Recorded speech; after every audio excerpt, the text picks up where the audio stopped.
Assalamualaikum warahmatullahi wabarakatuh. Waalaikumsalam warahmatullahi wabarakatuh.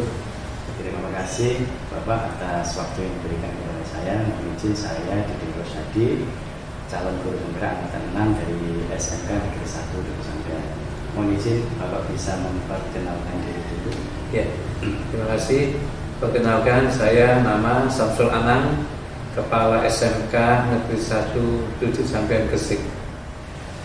Baik Bapak, diskusi atau wawancara kita kali ini membicarakan tentang Bapak sebagai pimpinan sebuah lembaga. Jadi saya yakin pada saat Bapak memimpin lembaga ini ada beberapa keputusan-keputusan penting yang sudah Bapak ambil. Nah, beberapa keputusan tersebut pastinya pernah Bapak itu bersinggungan dengan sesuatu yang sifatnya itu dilematis. Dilematis harus memutuskan antara sesuatu yang benar menurut pihak tertentu, akan tetapi salah menurut pihak yang lain.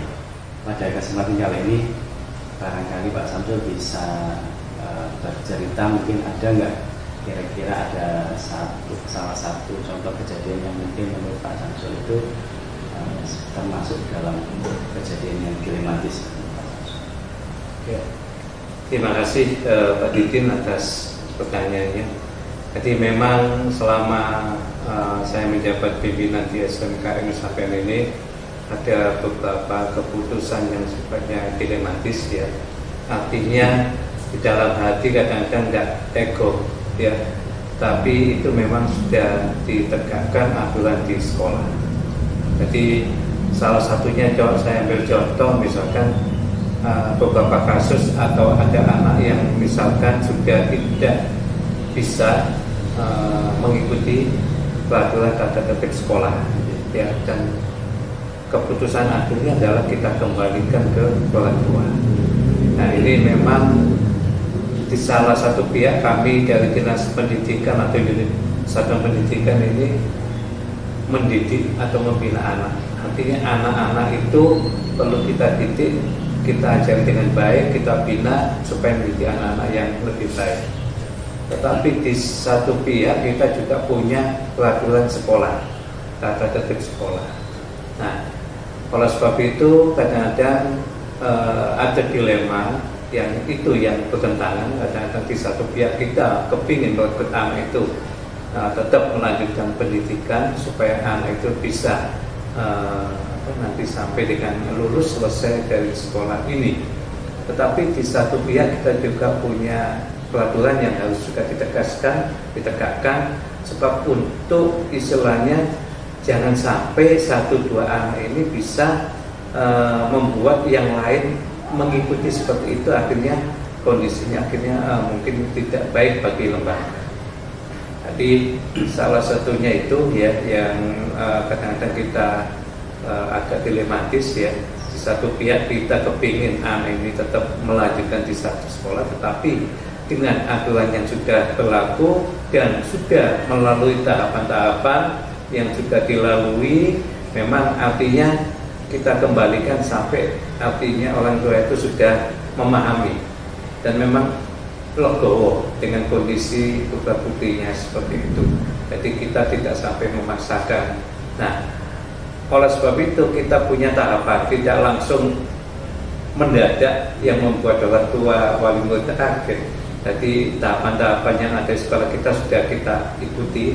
Jadi memang sudah ada prosesnya. Jadi mulai siswa itu apakah ada bermasalah, kemudian ada poinnya, pemanggilan orang tua, kita melibatkan wali kelas, kita melibatkan guru BK, sampai kita terakhir melibatkan wakasiswaan, dan terakhir dengan kepala sekolah. Artinya kita masih punya peluang untuk membina dengan anaknya itu, kemudian dengan orang tuanya juga tidak hanya langsung orang tuanya kita panggil kemudian kita sodori kertas yang intinya mengundurkan diri, tapi sudah melalui beberapa proses yang tatap muka, baik itu dari wali kelas, guru BK, waktu bahkan kepala sekolah dengan orang tua wali. Jadi ini salah satu contoh kejadian yang dilematis sekali Pak. Nah, saya tadi mendengar tentang bagaimana Bapak menjelaskan langkah-langkahnya. Nah, kalau boleh lebih konkretnya Pak, mungkin ada nggak jadwal atau mungkin step by stepnya Pak Samsul harus akhirnya memutuskan membuat keputusan anak ini harus dikembalikan ke orang tua, itu step by stepnya seperti apa? Mungkin mulai dari pada saat anak ini mencapai poin tertentu Pak, ada nggak langkah-langkah yang sudah disiapkan oleh sekolah? Jadi dari wakaf kesiswaan dan dari BK itu sudah mempunyai aturan yang jelas, dan itu pun sudah disosialisasikan pada awal tahun pelajaran anak itu masuk, baik itu dengan siswa termasuk dengan orang tua. Itu pun sudah jelas di buku panduan siswa pada semua.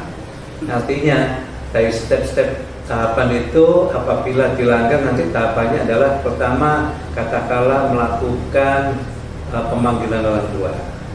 Kemudian beberapa kali masih kemudian kita lakukan visit supaya kita tahu kondisi latar belakang anak ini apa sih yang menyebabkan seperti ini. Jadi kita harus juga memahami kondisi keluarganya di sana, apakah orang tuanya itu bagaimana, kerja di mana, kemudian keluarganya itu kita dengan adanya visit dari wali kelas atau BK punya catatan. Nah, kemudian sampai beberapa kali masih ada pelanggaran yang dilakukan, tahapannya nanti dengan sampai ke wakaf siswaan. Nanti kalau sudah beberapa tahapan sudah terakhir dilampaui, maka pihak kepala sekolah bisa ikut memberikan istilahnya bimbingan, ya, pembimbingan termasuk dengan orang tuanya. Kita kasih kesempatan dan terus, artinya masih ada batas waktu yang masih bisa dibina. Jadi pembinaan terakhir adalah pembinaan dari kepala sekolah terhadap anak itu disaksikan dengan orang tuanya. Nah, dari situ mudah-mudahan anak ini menjadi baik lagi, akhirnya anak ini masih bisa melanjutkan di sekolah ini. Tetapi apabila sudah apa yang sudah upayakan, kemudian mereka sudah berjanji, anak-anak saja dan sebagainya, apabila dilanggar akhirnya ya mau tidak mau kita tetap harus konsekuen dan tegas memperlakukan aturan di sekolah, dan dengan catatan orang tua sudah menerima legowo dengan kondisinya seperti itu. Jadi supaya tidak ada pertentangan antara pihak sekolah dan pihak orang tua. Gitu. Baik, saya kira sudah cukup langkahnya itu sudah berdasar begitu, kayak ada aturan, ada step by stepnya, dan melibatkan beberapa pihak. Nah, mungkin pertanyaan selanjutnya, pihak-pihak terkait mana saja mungkin yang selama ini bisa mendukung Pak Samsul harus ketika membuat keputusan-keputusan penting. Apakah internal saja, apakah ada yang pihak eksternal juga yang seringkali Pak Samsul sebagai pertimbangan begitu untuk mengambil keputusan. Terima kasih. Jadi selain apa yang saya sebutkan dari pihak internal, ya, dari mulai guru wali kelasnya, orang tua yang ada di sekolah ini, kemudian dengan guru BK pembimbingnya, kemudian melibatkan dari wakaf siswaan, kemudian kepala sekolah kita juga paling tidak memberitahu atau menyampaikan dengan pihak komite sekolah kondisi anak-anak yang ada di SMK ini. Kemudian juga kita juga ada pembinaan dari kepala cabang dinas, apa-apa yang perlu disampaikan atau perlu diterapkan kepada anak-anak. Jadi tahapan step by stepnya itu kita sudah lakukan. Jadi kita juga artinya dengan pihak komite sekolah dan cabang dinas pendidikan juga akan memberikan masukan, ya, memberikan masukan, kemudian terhadap kepala sekolah itu langkah-langkahnya supaya tidak timbul benturan antara sekolah dengan orang tua siswa. Oke, baik. Pertanyaan berikutnya mungkin ada nggak Pak tantangan-tantangan yang mungkin muncul dalam Pak Samsul mengambil sebuah keputusan yang dilematis? Mungkin ya nggak harus masalah yang tadi yang diangkat, barangkali yang lain ada nggak kira-kira tantangan yang mungkin muncul dalam pengambilan keputusan? Iya, apabila menghadapi suatu tantangan yang dilematis seperti itu, tentunya kami juga mendiskusikan dengan staf. Jadi tidak kami langsung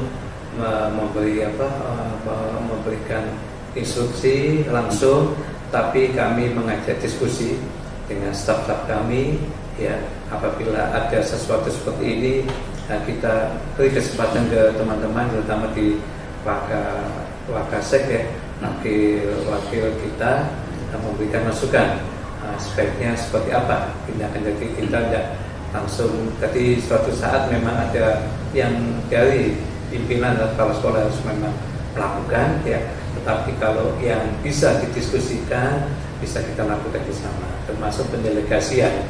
Jadi pendelegasian wewenang itu kita lakukan sesuai bidang masing-masing, supaya teman-teman juga punya tanggung jawab di masing-masing bidang itu. Dan memang solusinya salah satunya kita tidak hanya seperti tadi, anak itu kita kembalikan, tetapi kita juga memberikan masukan.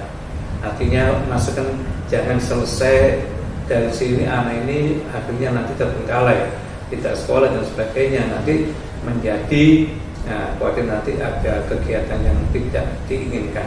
Jadi kita mengarahkan anak ini kalau memang betul-betul memang ingin melanjutkan, kita kasih solusi. Ini loh, mungkin tempat-tempat yang bisa anak ini bisa melanjutkan, mungkin sesuai dengan bidangnya atau minatnya yang mungkin kurang pas di sini, mungkin ada jalankan. Wujud juga dengan pengalaman yang ada kepingin di mondok juga ya. Jadi tidak hanya anak-anak ini di SMK itu kadang-kadang tidak sesuai bidang atau jurusannya, tetapi ada anak-anak yang juga mengikuti atau memang anaknya mengizinkan untuk ya pondok.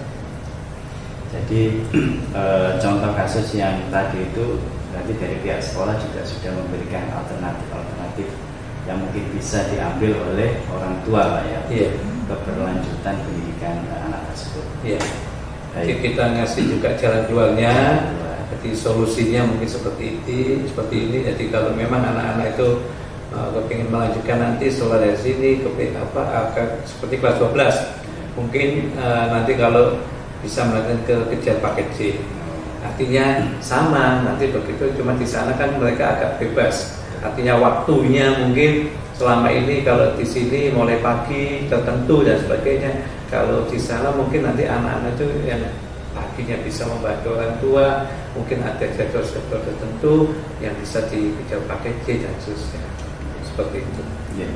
Baik, mungkin yang terakhir terkait keputusan dilematis tadi, ada nggak Pak mungkin hikmah atau sesuatu yang positif yang bisa diambil dari beberapa kejadian yang mungkin yang sudah selama ini Pak Samsul putuskan gitu, terkait kejadian-kejadian dilematis, entah apapun itu kejadian.